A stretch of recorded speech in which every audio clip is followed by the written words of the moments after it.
Saudara-saudara kaum muslimin yang dirahmati Allah sekalian, diminta saudara berhenti daripada berkata-kata pada masa khatib sedang khutbah. Kerana menurut tujuan hadis Nabi Muhammad SAW yang telah dikatakan oleh Abu Hurairah radhiyallahu anhu, bahawa Rasulullah SAW bersabda yang maksudnya, barang siapa berkata-kata pada masa khatib sedang khutbah, walaupun dengan sabarnya dengan berkata diam sekalipun, jadi sisiran solat Jumat. Dari itu, dalam diam dan dengar manfaat, mudah-mudahan kita mendapat taufik hidayah terahmat dari Allah.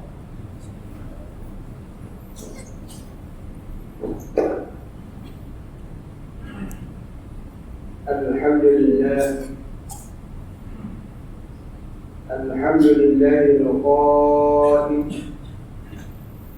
wa idza qila lahu ittaqillaha akhadhathu al-'izzatu bil-ism فحسبه جهنم ولبئس المهاد أشهد أن لا إله إلا الله وحده لا شريك له وأشهد أن محمدا عبده ورسوله اللهم صل وسلم على سيدنا محمد وعلى آله وأصحابه أجمعين أما بعد فيا عباد الله اتقوا الله أوصيكم وإياي بتقوى الله فقد فاز المتقون قال الله تعالى في كتابه العزيز يا أيها الذين آمنوا أطيعوا الله وأطيعوا الرسول وأولي الأمر منكم فإن تنازعتم في شيء فردوه إلى الله والرسول إن كنتم تؤمنون بالله واليوم الآخر ذلك خير وأحسن تأويلا.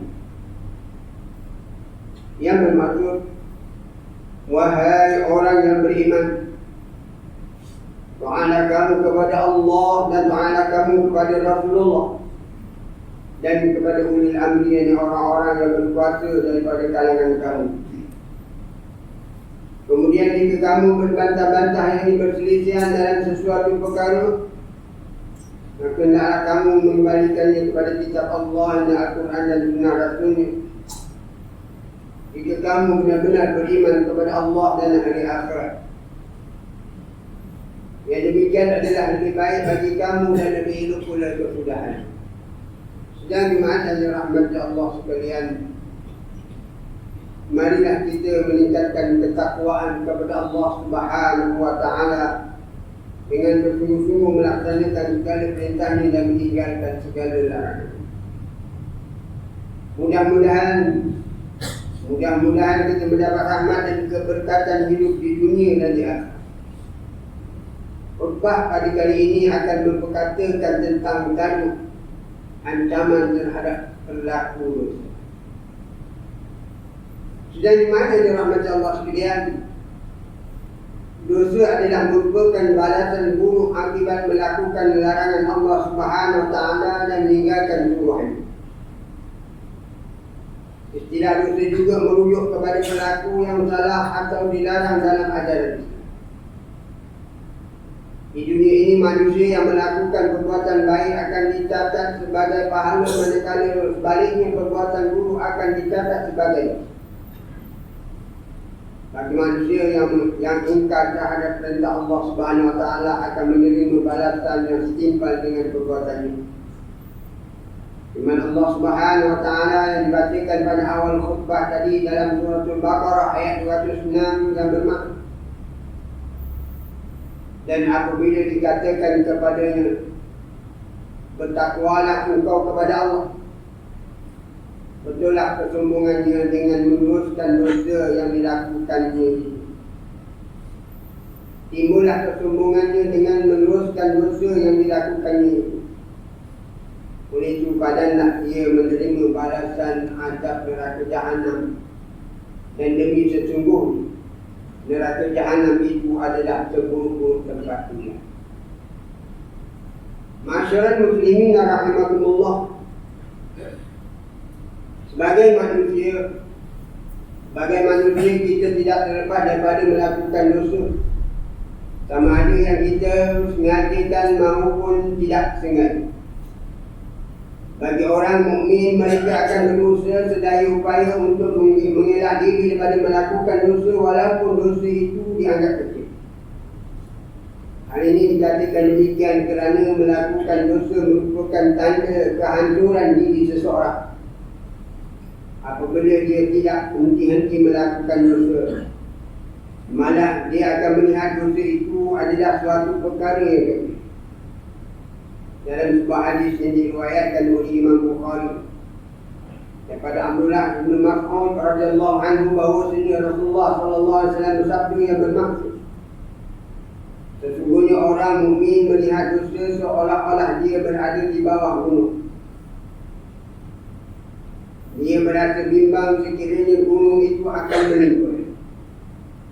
Adapun orang yang sering melakukan dosa, dia akan melihat dosanya seperti seekor lalat yang hinggap di batang hidungnya. Kemudian diusir seperti ini bagi dia mengipas tangan ke hidungnya. Dan mana dirahmati Allah sekalian, di dalam Al-Quran terdapat ayat-ayat yang mengajak manusia untuk melakukan ketaatan. Dan ada pula ayat-ayat yang mengancam manusia melakukan kemungkaran. Ketaatan yang dilakukan akan memberi peluang kepada manusia untuk meraih pahala dan ganjaran syurga. Manakala kemungkaran akan mengundang manusia kepada dosa. Hukuman bagi pelaku dosa ini bukan sahaja mereka akan menerima pembalasan di akhirat, bahkan di dunia lagi mereka akan menerima balasan daripada Allah Subhanahu wa Ta'ala. Jika kita membuka lembaran sejarah umat terdahulu, kita akan dapati ada dalam kalangan mereka yang telah dibinasakan oleh Allah Subhanahu wa Ta'ala akibat kemungkaran dan dosa yang telah mereka lakukan. Contohnya seperti Fir'aun dan bala tentera, Karun serta harta benda kekayaan, umat Nabi Nuh, kaum Ad, kaum Samud dan lain. Mereka ini telah menerima hukuman daripada Allah Subhanahu wa Ta'ala di dunia lagi. Antaranya ada yang ditenggelamkan ke dasar laut, ada yang ditimbun dengan tanah, ada yang dihujani dengan batu, dan banyak lagi bentuk azab yang diturunkan oleh Allah Subhanahu wa Ta'ala akibat perbuatan dosa mereka. Manakala di akhirat pula, mereka yang melakukan dosa akan menerima azab siksa di neraka Allah Subhanahu wa Ta'ala. Sesaat ini sebagai balasan terhadap perbuatan manusia yang derhaka dan ingkar kepada perintah Allah Subhanahu wa Ta'ala. Keadaan siksaan dalam neraka itu sangat dahsyat, sehingga kan tiada siapa pun sanggup untuk berada di dalamnya walaupun seketika. Hal ini dikatakan demikian kerana seringan-ringan siksaan pun sudah tidak mampu ditanggung oleh manusia, sebagaimana yang digambarkan dalam sebuah hadis yang diriwayatkan oleh Imam Muslim daripada Abu Sa'id Al-Khudri radhiyallahu anhu, bahwasanya Rasulullah sallallahu alaihi wasallam bersabda yang bermaksud, penghuni neraka yang paling ringan siksaannya pada hari kiamat ialah seseorang yang kedua-dua telapak kakinya dipakaikan selipar daripada api neraka sehingga otaknya mendidih. Sidang jemaah yang dirahmati Allah sekalian, sesungguhnya Allah Subhanahu wa Ta'ala tidak sekali-kali menzalimi hamba-hamba. Akan tetapi manusia lah yang menzalimi diri mereka sendiri. Dalam Al-Quran Allah Subhanahu wa Ta'ala telah merakamkan perkataan-perkataan penyesalan yang terkeluar daripada mulut pelaku-pelaku dosa. Mereka dalam keadaan yang sangat hina dan menundukkan pandangan serta malu sebagaimana firman Allah Subhanahu wa Ta'ala di dalam surah As-Sajdah ayat 12 yang bermaksud, dan sungguh ngeri sekiranya engkau engkau melihat ketika orang yang berdosa itu menundukkan kepalanya di hadapan Tuhan mereka dalam keadaan malu dan hina sambil meraih, wahai Tuhan kami telah melihat dan mendengar dengan sejelas-jelasnya akan segala yang kami ingkari dahulu. Maka kembalikanlah kami ke dunia supaya kami mengerjakan amal-amal yang baik. Sesungguhnya kami sekarang telah yakin. Rasul bagi mengakhiri khutbah pada kali ini, mimbar ingin menyeru kepada para jemaah dan diri saya sendiri, sementara kita masih diberi nikmat kehidupan di dunia ini. Marilah bersama-sama kita bermuhasabah dan memperbanyakkan usaha untuk bertaubat serta memohon keampunan daripada Allah Subhanahu wa taala atas segala kesalahan dan dosa yang telah kita lakukan. Marilah kita berdoa semoga Allah memelihara kita dan keluarga kita daripada azab Allah Subhanahu wa taala. Mudah-mudahan kita termasuk dalam kalangan orang-orang yang beruntung di dunia dan di akhirat. Firman Allah Subhanahu wa taala di dalam surah An-Nisa ayat 31. In tajtanibu kaba'ira ma tunhauna anhu nukaffir ankum sayyi'atikum wa nudkhilkum mudkhalan karima. Yang bermaksud, jika kamu menjauhi dosa-dosa besar yang dilarang dan kamu melakukannya, kami akan ampunkan kesalahan-kesalahan dosa kecil kamu, dan kami akan masukkan kamu ke tempat yang mulia di syurga. Barakallahu li wa lakum bil Qur'anil azim. Wa nafa'ani wa iyyakum bima fihi min al-ayati wa dhikril hakim. Wa taqabbal minni wa minkum tilawatahu innahu was-sami'ul 'alim. أقول قولي هذا وأستغفر الله العظيم لي ولكم ولسائر المسلمين والمسلمات والمؤمنين والمؤمنات فاستغفروه فيا فوز المستغفرين ويا نجاة التائبين. آمين يا موافق الصائمين ووفقنا لطاعتك أجمعين وتب علينا وعلى المسلمين واغفر ذنب من يقول واستغفر الله العظيم أستغفر الله. الحمد لله حمدا كثيرا كما أمر. أشهد أن لا إله إلا الله وحده لا شريك له إقرارا بربوبيته ويوما لمن جحد به وكفره. وأشهد أن سيدنا محمدا سيد البشر صلى الله وسلم على سيدنا محمد وعلى آله وصحبه حتى صلت عين من الأثر وعين بخبره. أما بعد فيا عباد الله اتقوا الله فيما أمر وانتهوا عما نهاكم عنه وزجر. Wahai hamba Allah ingatlah bahawa dunia ini adalah tempat tumpangan untuk sementara sahaja. Akhirat itu adalah sebenarnya tempat yang kekal untuk selama-lama. Oleh itu marilah kita bertakwa kepada Allah untuk mendapatkan kebahagiaan dan serta menyelamatkan diri daripada siksaan api neraka. Allah berfirman di dalam surah Al-Ahzab ayat 56. Inna Allah wa malaikatahu yusalluna 'alan nabi ya ayyuhalladzina amanu sallu 'alaihi wa sallimu taslima. Yang bermaksud sesungguhnya Allah dan malaikat berselawat memberi segala penghormatan dan kebaikan kepada Nabi Muhammad sallallahu alaihi wasallam. Wahai orang yang beriman, berselawat kamu kepadanya serta ucapkanlah salam sejahtera dengan penghormatan yang sepenuhnya.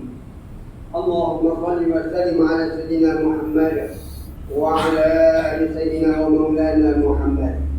Mari kita bermohon kepada Allah Subhanahu wa taala semoga Allah meridai khalifah Rasulullah sallallahu alaihi wasallam, yaitu Sayyidina Abu Bakar As-Siddiq radhiyallahu anhu, Umar bin Khattab radhiyallahu anhu, Uthman bin Affan radhiyallahu anhu, dan Sayyidina Ali bin Abi Thalib radhiyallahu anhu, dan sahabat-sahabat baginda yang sama-sama berjuang menegakkan agama Allah yang Maha Suci ini radhiyallahu anhum. Seterusnya kepada bapa saudara junjungan kita Sayyidina Hamzah dan Sayyidina Abbas radhiyallahu anhuma, cucunya baginda Sayyidina Hasan dan Sayyidina Husain radhiyallahu anhuma, putri-putri baginda Sayyidatina Fatimah Zahra dan lainnya radhiyallahu anhum, isteri-isteri baginda Sayyidatina Khadijah, Sayyidatina Aisyah dan lain-lainnya radhiyallahu anhum, pada sekalian keluarga sahabat-sahabat pengikut sahabat radhiyallahu anhum, dan yang menuruti mereka itulah semasa ke semasa hingga hari kiamat dan dijanjikan. Allahumma rabbil muslimin wal muslimat wal mu'minin wal mu'minat al-ahya'i minhum wal amwat. Ya Allah, ampunkanlah sekalian kaum muslimin dan muslimat, mukminin dan mukminat yang mana yang masih hidup ataupun yang telah meninggal dunia. Ya Allah, jadikanlah akidah kami yang melandaskan akidah Ahlussunnah wal Jamaah, aliran al-Asy'ariyah dan al-Maturidiyah. Ya Allah, jaga lindungi jauhi dan selamatkanlah apalah kiranya diri kami ini, zuriat keturunan kami, keluarga kami dan umat Islam keseluruhannya daripada berbagai balak dan bencana, wabak dan penyakit, segala mara bahaya, kesusahan dan keburukan. Ya Allah, berikanlah kemuliaan dan kesejahteraan pada mereka yang berjihad dan menafkahkan hartanya ke jalan-Mu, seperti pembayar-pembayar zakat, wakaf-wakaf dan sumbangannya. Ya Allah, berikanlah taufik dan hidayah, kekuatan, kesejahteraan dan pertolongan kepada ketua-ketua negara Islam dan raja-rajanya, khasnya kepada Ahmad al-Haris dan Syariah Atika, Sultan Ibrahim ini Almarhum Sultan Iskandar, Sultan yang dibutuhkan bagi negeri dan jajah Darul Ta'lim, kepada Raja Zahir Sufyan di Almarhum Sultan Idris Shah Rumah Sutiyur, kepada Tengku Ismail bin Sultan Ibrahim di Kumar Kota Johor, dan Ikhwan Besar Khalidah Putih Mustamam, juga putera dan putrinya, kerabat-kerabat dia dan rakyat sekalian. Allahumma a'izal Islam wal muslimin wa khudhil kafarata wal mubtada'at wal musyrikin wa kull man huwa ad-din. Allahumma barik humum al-muslimin wa qudina anil madinin wa sin khalaq al-majnunin waj'al hadha al-balad aminan mutma'innan rahiyan wa sa'ira biladil muslimin. آمين يا رب العالمين. اللهم أدخلنا وذرياتنا وأوصلنا وقرآن الجنة مع الأبرار يا عزيز يا غفار يا رب العالمين.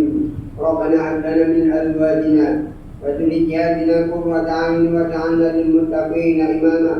ربنا اغفر لنا ولإخواننا الذين سبقونا بالإيمان ولا تجعل في قلوبنا غلا للذين آمنوا ربنا إنك رؤوف رحيم.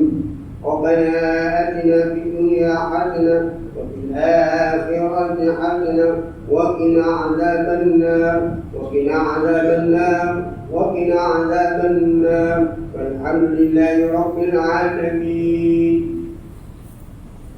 عباد الله، إن الله يأمر بالعدل والإحسان وإيتاء ذي القربى وينهى عن الفحشاء والمنكر والبغي يعظكم لعلكم تذكرون.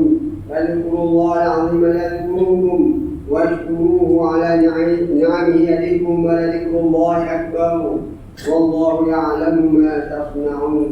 أقم الصلاة.